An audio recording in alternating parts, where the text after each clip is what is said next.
Bonjour et bienvenue au balado Connaissez-vous votre prof de maths? Aujourd'hui, j'ai le plaisir de recevoir Monsieur Plumancé, un enseignant en mathématiques. Mais déjà, pour commencer, comment vous allez? Ça va super bien. Des grosses choses qui se passent dans ma vie en ce moment. Mes élèves sont au courant, mais déménagement, donc achat de maison et nouveau bébé, bien sûr. Fait que, Félicitations. peu de sommeil, mais ça va super bien. Vraiment heureux d'être là. Et là, pour vous laisser vous décrire un peu plus, puis vous dire à quel niveau vous enseignez et depuis combien de temps vous enseignez. Donc, cette année, j'enseigne majoritairement en secondaire 1. Donc, j'ai 4 groupes de secondaire 1 et un groupe de secondaire 3. Mais sinon, l'année passée, c'est là que j'ai fait mon apparition au Collège français. J'ai enseigné avec des groupes de 3, mais en sciences à la place. Donc, cette année, j'avoue que je suis plus à l'aise à enseigner les mathématiques. C'est plus là que je suis spécialisé, si on veut. Ouais. Alors, pour la première question, qu'est-ce qui vous a motivé à faire le travail que vous faites aujourd'hui? Ah, ben moi, au secondaire, je regardais les cours un peu d'une autre manière que les autres. Puis ça, je me suis rendu compte, c'est que au lieu de regarder nécessairement, tu sais, d'apprendre, j'apprenais quand même assez vite. Ben, je regardais comment l'enseignant enseignait. Oh, Fait que là, je me suis dit, est-ce que c'est tout le monde qui est comme ça, tu sais, qui juge son enseignant? Puis là, je me suis dit, ah ben non, finalement. Puis aussi, j'aimais beaucoup ça, aider mes collègues et tout ça. Et on m'a tout le temps dit que j'étais très bon pour expliquer de plusieurs manières et tout ça.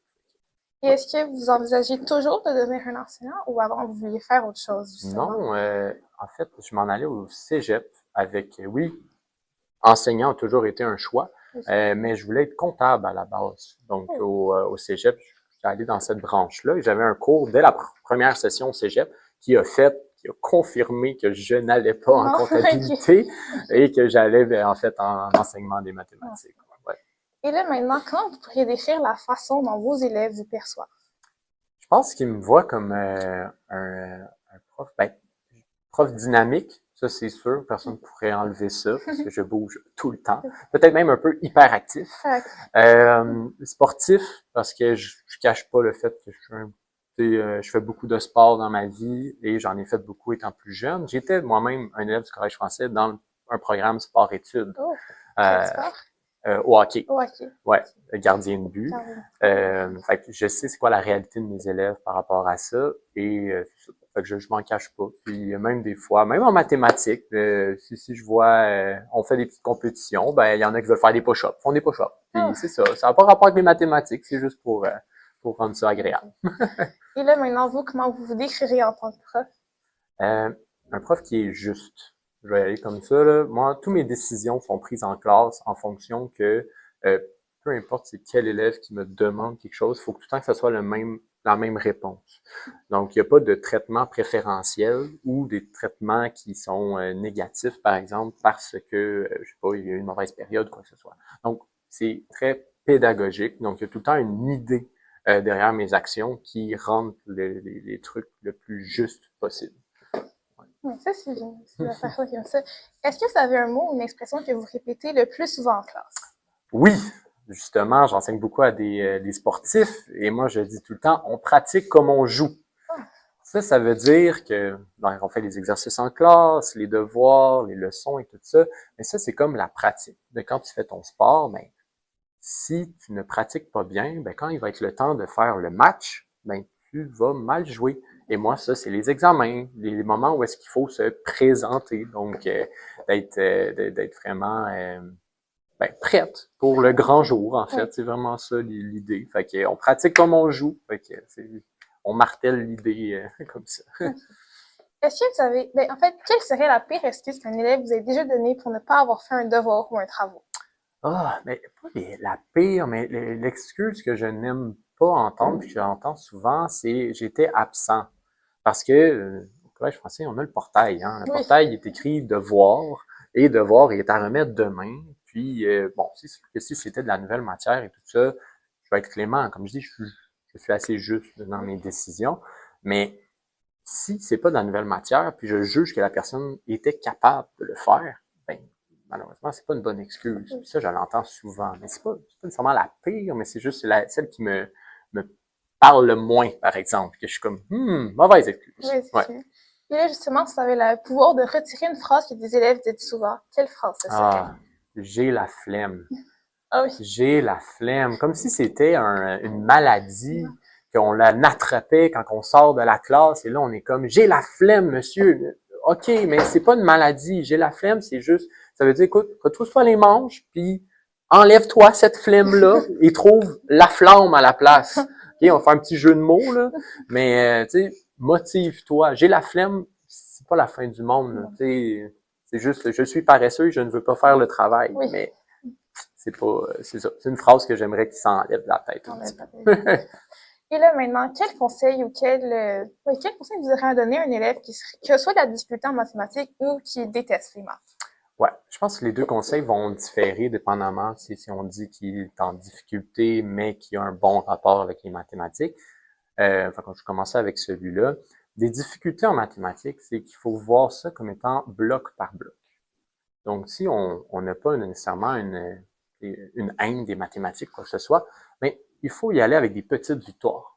Fait que si on arrive à faire le 1A, et on arrive à faire le 1A, ensuite on peut se lancer sur le B. Mais il faut pas regarder le portrait global de tout ce qu'on a à faire puis se décourager avant de commencer. C'est bloc par bloc. Et une fois qu'on se rend compte que ben, j'ai réussi à faire le A, j'ai réussi à faire le B finalement, le C, le D, ben peut-être que si tu avais regardé le H dès le début, tu aurais fait mais non, je me rendrai jamais là. Oui, Mais non, c'est ben trop haut, c'est ben trop loin. Mais non, et bloc par bloc, puis on se rend.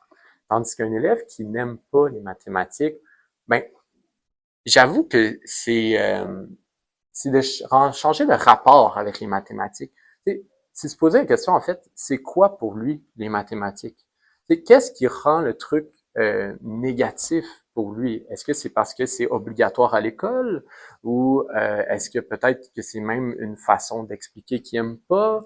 Peut-être c'est une façon qui fonctionne en classe que ça le rejoint pas. Puis je pense que ça, c'est une manière que les élèves peuvent verbaliser avec leur enseignant pour rendre parce que les mathématiques en tant que telles, c'est pas positif ou négatif, c'est neutre comme élément. Donc après, le rapport peut devenir positif ou négatif dépendamment de comment on le présente. Donc, je dirais, c'est peut-être de changer un petit peu la perspective de c'est lourd, c'est long et c'est plate.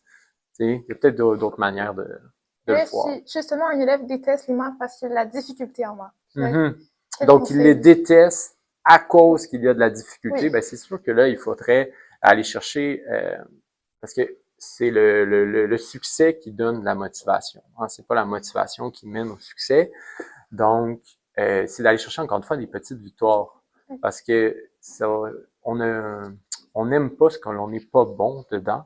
Et si on se rend compte que finalement, on est bon, on avance avec des niveaux peut-être un peu plus bas, puis on avance tranquillement, ben on a des petites victoires. Puis ces petites victoires-là te donnent la motivation d'aller chercher plus haut. Continue. Ouais. Okay. Et là, maintenant, pour une question surprise, est-ce que vous avez une information spéciale que vos élèves ne connaissent pas, que vous voudriez partager avec nous? Oh, ben, je suis assez ouvert avec mes élèves, honnêtement. Même, je pense que je leur casse un petit peu les oreilles avec ma vie personnelle des fois, mais ils sont vraiment enthousiastes à entendre ça. Des fois, même en classe, ils terminent un petit peu d'avance, puis ils me posent des questions sur moi-même. Donc, qui connaissent pas, j'avoue que je suis un peu pris de détour là, avec ça. Aurez-vous peut-être une plus grande leçon de vie que vous voudriez partager à vos élèves que... Ben, OK, je pourrais me lancer un petit peu là-dedans. Je dirais, un des grands problèmes dans les écoles, surtout les écoles privées, c'est le niveau d'anxiété chez les élèves. Il faut mettre en perspective quand même. Oui, on sait que l'école, c'est extrêmement important, là. Mais le fait de se créer de l'anxiété nous paralyse en tant que personne. Donc, de se demander trop, donc de se mettre tout le temps en surcharge, c'est là le problème. Donc, il faut trouver une manière d'aller chercher un juste milieu. Donc, d'aller pas se surcharger la tête tout le temps, donc de penser juste à l'école, parce qu'il faut pas oublier, on a la famille, les amis, le social, tout ça, les activités. C'est ça la vie, hein? On en a une à vivre. Donc, faut pas se dire que, hey, je vivrai quand j'aurai terminé l'école. Non, c'est pas comme ça. Mais faut pas non plus faire le contraire. Juste vivre et ne pas apprendre. Parce qu'il faut pas oublier que c'est dans ces années-là où est-ce que notre cerveau se développe. Puis, c'est pas pour rien que l'école existe. Hein. Fait que, ça serait ça un petit peu ma petite leçon de vie. Tu sais, faut faut pas aller surcharger trop une sphère de notre vie. Donc, il faut trouver une manière d'aller avoir un équilibre et qu'on se sente bien là-dedans. Oui. Donc, trouver le juste milieu Juste milieu, ouais, entre le travail et le plaisir. Bon, merci beaucoup C'est d'avoir bon. été avec nous, M. Desmarais. Et merci aussi pour toutes ces belles informations que vous avez partagées sur vous. Et merci également à Michaela, ma chère opératrice de production. Et merci surtout à vous, chers auditeurs, d'avoir pris le temps de nous écouter jusqu'à la fin. N'hésitez pas à écrire en commentaire ce que vous avez appris de nouveau sur votre prof. Et on se revoit au prochain épisode. Donc, bonne journée!